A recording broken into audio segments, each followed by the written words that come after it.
I know this because I was born in the Bronx in 1963. Oh my God! And we drew with chalk What a bunch of big fucking babies you guys because you need to do it to play hopscotch. I don't know how we get my 10. Do you feel good about? I feel so bad for this nice, hardworking man.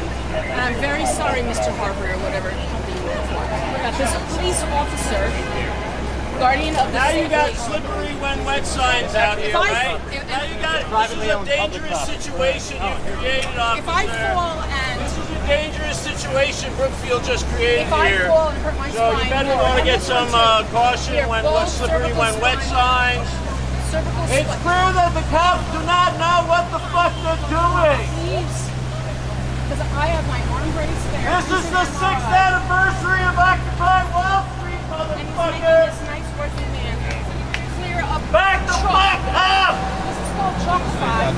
Back the fuck up! Long live the chalkification of Scotty Back Park. the fuck up! Because this is a horrible thing to say Black Lives Matter in chalk. Huge disruption. By the way, you are wait a minute, hold on. Hold on. Mike check! Mic check! Mike check! Mic check! This police officer This police officer is infringing on the first Amendment rights of citizens riding with chalk in a public park. They are riding They are riding their views, which is legal because of the Constitution. because of the Constitution. There you go. Done. You have violated the constitutional rights of Let's get his citizens badge of this number. country. And he's crossing his arms so we can't see his name. The police have created a dangerous situation here. And if I fall down, seriously. Brookfield should be held legally responsible if anyone is hurt in the park today.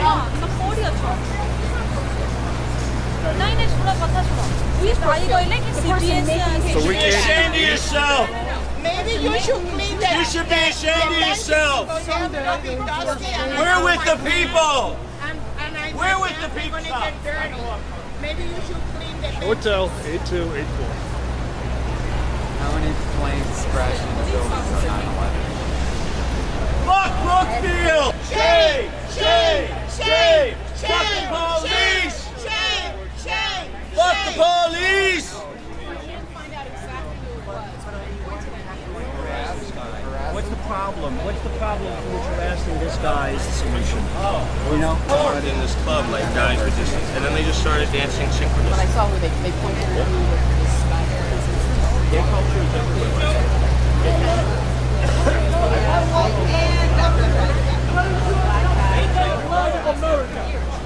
Just for this one day!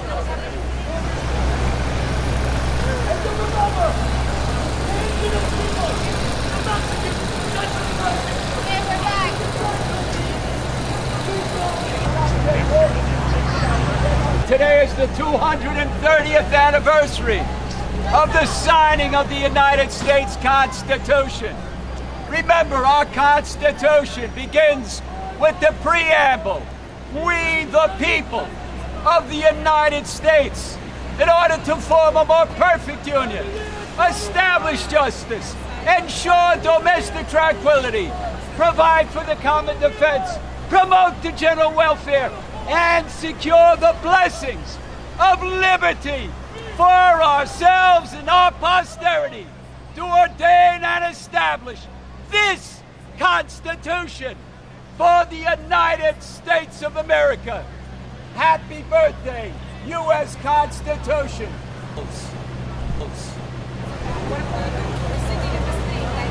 Remember, folks, democracy is not a spectator sport. Right, you get the sand. Go ahead.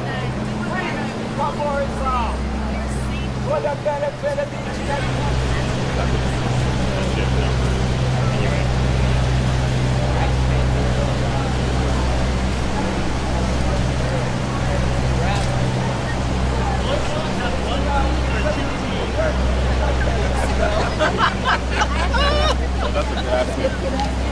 Why didn't you tell us? Yep. We need an independent press that starts on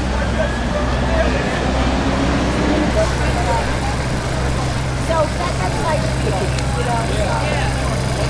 It's elected, it's real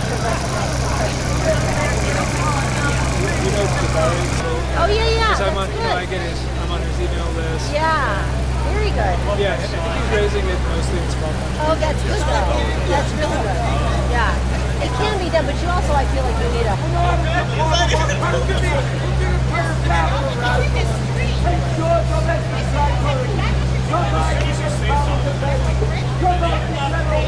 We always have vanity. That's considered. You don't need to be doing this bullshit. We get to be unemployed for your vanity. Part of that 90, oh, that 50%. The 99%! We are the 99%! We are the 99%! We are the 99%! Yeah, so are we. Excuse me, ma'am. Would you mind?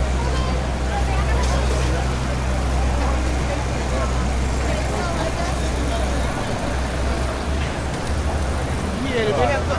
Yeah, we're setting the anti-banner law. You are part of the 50%. Okay, so they keep on the they keep on the ground. Okay, all right, fine, all right.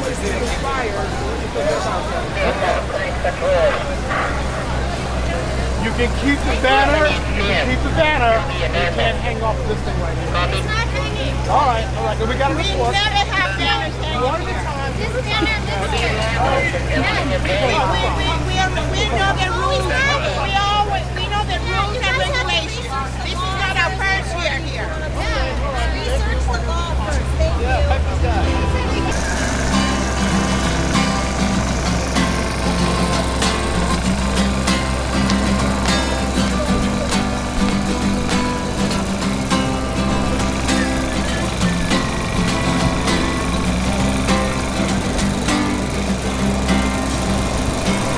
You and I will break down the system.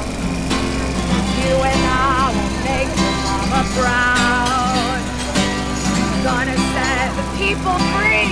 Matches, sticks, and gasoline. You and I will watch the world burn down.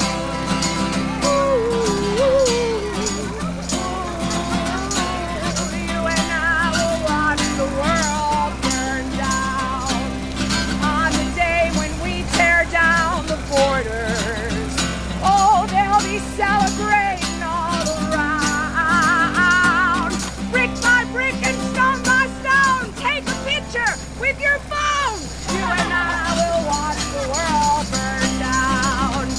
We're living in a time where everything seems fine. Smartphones and self-driving SUVs. We're lost inside a screen and trapped in the machine. Is this what it feels like to be free?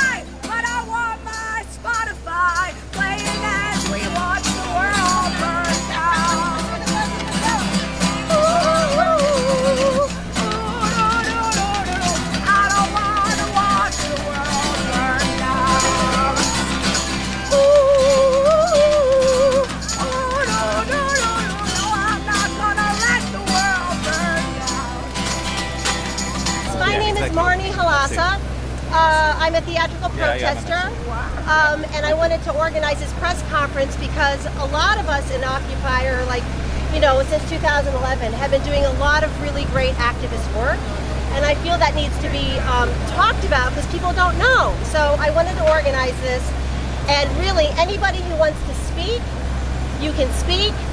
Let's keep it to maybe like 5 minutes, but Occupy was really important. It was like a pivotal moment in my life.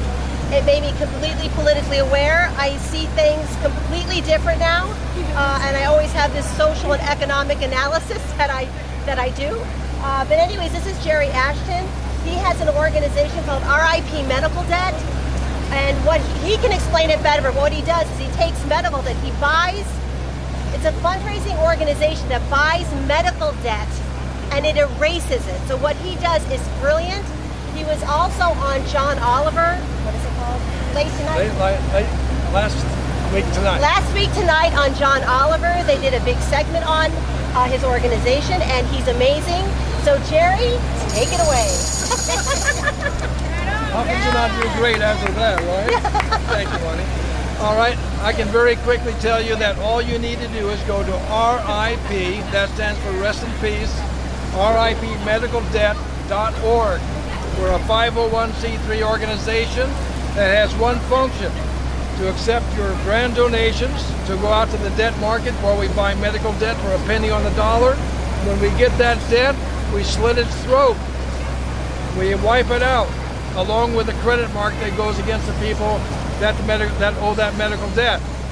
So if indeed you ever plan on getting sick, if you ever plan on having an accident, or if you don't, you may find yourself in that position. RIP Medical Debt may very well be there to bail you out. Until that time, you might want to help bail out other people. And I'd like to give a tribute to Occupy Wall Street, because Occupy Wall Street created what was called the Rolling Jubilee. The Rolling Jubilee had a very modest desire, was to raise $50,000 to abolish $1 million worth of medical debt. As a working group, instead of doing $50,000, they ended up bringing in $700,000. And instead of abolishing $1 million of medical debt, they abolished $30 million worth of personal medical debt. And this was the inspiration for RIP Medical Debt. When RIP decided to go into a different direction, when the Rolling Jubilee decided to go into a different direction, that's when we picked up the baton to create RIP Medical Debt. So that's my story. Who else is next? Good afternoon, everybody. Good afternoon, I'm a member of OCU Evolve, and I'm also a member of Picture the Homeless. And I wanted to talk to you specifically about housing. Of course, I'm more familiar with housing in Harlem, but I believe the experience that I've had there with my neighbors and friends spread throughout New York City. I want to hone in on the SIC syndrome, and that's the shelter industrial complex that is making money hand over fist in New York City by giving poor accommodations in shelters. We have cluster housing. The mayor is paying out $4,000 and $5,000 a month for housing you wouldn't believe. It's horrible. Instead of putting people in regular apartments for a much lesser rate, somebody's making a lot of money off of this, and for some reason the mayor is not dealing with this in a way that he can solve it as soon as possible. He's extending it out over 10 or I don't know how many years to build all this housing. By then a lot of people will be dead on the street or wherever.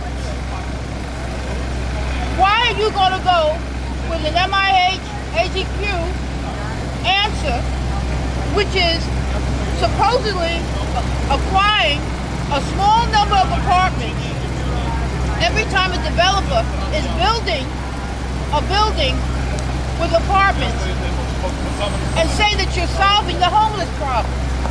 It's been proven this is not solving the homeless problem. It's not solving housing for the poorest New Yorkers who work every single day. have to get 2 jobs and still can't afford an apartment. You think people who are put out of their apartments are because they're lazy and they don't want to pay? It's because they can no longer afford to live in the New York they helped to build. But the shelter barons are getting richer and richer and richer. And that's not helping anybody but them. And the mayor is helping them get richer and richer and richer, particularly with this housing plan. Picture his housing plan. Picture the homeless had a housing plan called Gaining Ground. Do you think the mayor would sit down with them and talk about getting housing for people who are homeless instead of paying $3,000 and $4,000 a month? Apparently this does not worry him. He would rather go with developer welfare 421A program than to develop real housing for people by using the lots and the apartment buildings that the city already owns. But they're giving them away for $1 to developers to create housing that the people in that community cannot afford to live in. I have $66,000 in student debt to CUNY. I have a master's degree and I've been living in the shelter system for the past 5 years. I got involved with Occupy Wall Street, and that led to me getting involved with RIP Medical Debt and with Picture the Homeless, and I recently ran for City Council with the Green Party. I didn't win my primary, but nevertheless I was motivated by Occupy and the people I met through Occupy to run. Things I discovered while working with Picture the Homeless is that they spend anywhere from $2,500 a month to $3,700 a month to put people in shelter when they could just be putting them in housing, but it's more profitable for them to build homeless shelters for working people. So up in University Heights, Mayor de Blasio and Deputy Mayor Glenn have broken ground. This was about a year ago. They broke ground on a new homeless shelter that's designed exclusively for working people that would actually subsidize so-called affordable housing. Now, when you hear Mayor de Blasio and his associates talk about affordable housing, they're not talking about housing for people with low incomes. They're talking about for people who make about 60% of the area median income, or generally people we would think of as upper middle class. So when they're talking about low-income housing, they're not talking about housing for the people who serve you the food out here, or any of the people in the low-level work. That's what they've made available. Since the economic crisis, 3/5 of the jobs that were lost were high-wage jobs, and 52% of the jobs that have been created since the recession are minimum wage jobs. So the jobs that are coming in pay far less than the jobs that went out during the recession, but the rents keep going up and up and up. So pretty soon you're going to have your McDonald's worker commuting 5 hours one way to get here and be exhausted, and then you're going to complain that they're not making enough money, or that they make too much money because of the raising of the minimum wage.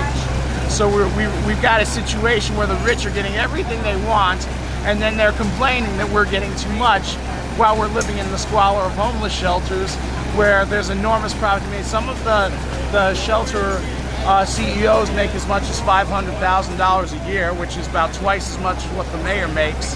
So the reason you're seeing the homeless rate skyrocketing in the press is because there's money to be made in it, and we need to stop these people from making the profit off the backs of the rest of us. Thank you. The last poll, the Siena poll that came out, said that 79% of New Yorkers did not know that there was going to be a question on the ballot. The question is going to say, shall we have a convention to revise the Constitution and amend the same? A lot of people, because they have never heard of this process before, even though every 20 years it appears on the ballot, feel like this is some trick of the enemy to swoop in and take away our liberties, when it is exactly the opposite to that. This is the exact opportunity for things like what my young lady was talking about right now, for people that are organizers, people that are protesters, to be a part of changing policy in a direct way, bypassing a corrupt legislature. We do not have to go into how corrupt our legislature is right now in Albany. We can all agree that New York needs some serious change. However, the path to change has been the conflict.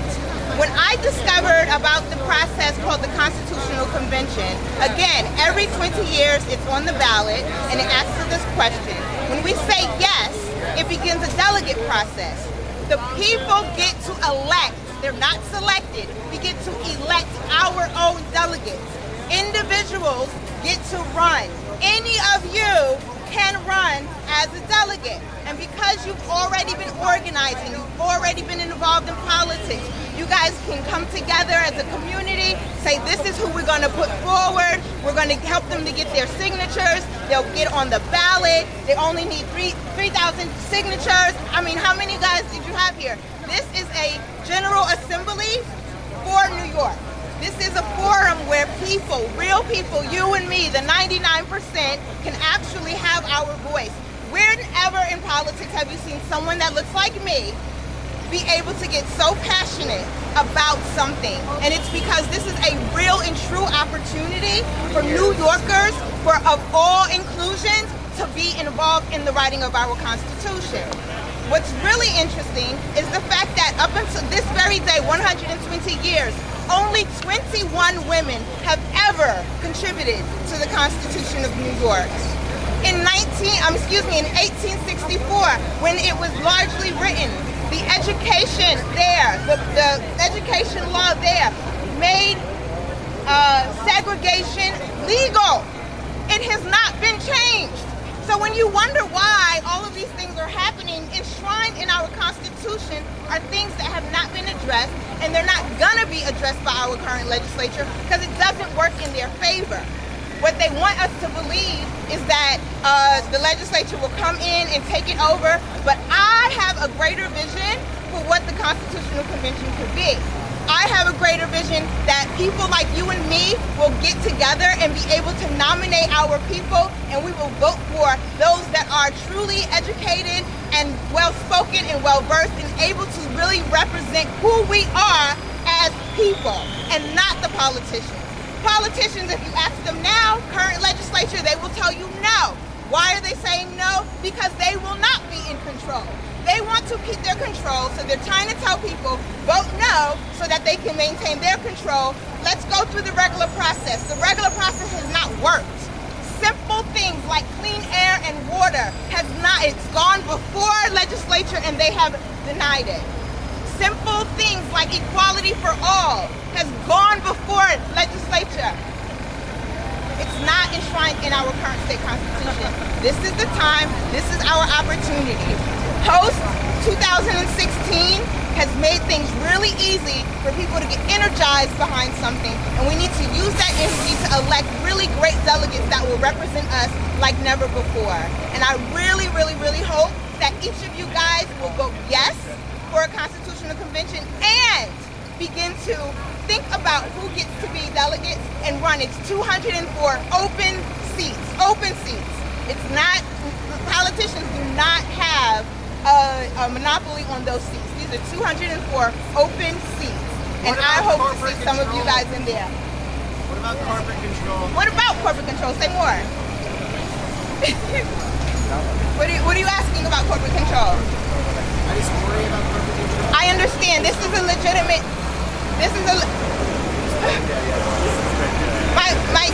my brother said he's worried about corporate control. He's talking about of the convention. The convention process is so, is that what you're saying? Yeah, okay. People would love to have a no vote, right? Say it again? People would love that. Oh, no vote. Cuomo would love right. no vote. Cuomo would love for a no vote, yes, because then they would be able to maintain their control in the current legislature. If not, we can make changes and readjust the system in a way that it works for us, and then they have to actually work for us for a change. Right now, they can go behind closed doors, they can make all kinds of decisions, come out like, oh, nobody's held accountable, and it's not fair. With the convention, because it's 2017, because you got these cameras like this, we can command as people that we have access to the convention space. We can also command that all delegates go through an inclusion training before they begin any delegation. That is totally important. People need to know what is it really be with the people that you're up to serving. I don't know how many of our current legislators have gone through any kind of inclusion training at all. And they are the ones that are creating policy for us each and every day, and that is not fair. Okay? Any other questions? Can Cynthia McKinney be put on the ballot? Anybody can run as a delegate. It is 204 open seats. 204 open seats. So if you have the passion, the commitment, and the power of the people behind you, and you're willing to fight for people's rights, you can be a delegate. Any other questions? Yes. Why is it that unions are opposed to a constitutional convention? Yeah, no problem. Unions have been opposed to a constitutional convention because someone has said that it will threaten their pensions.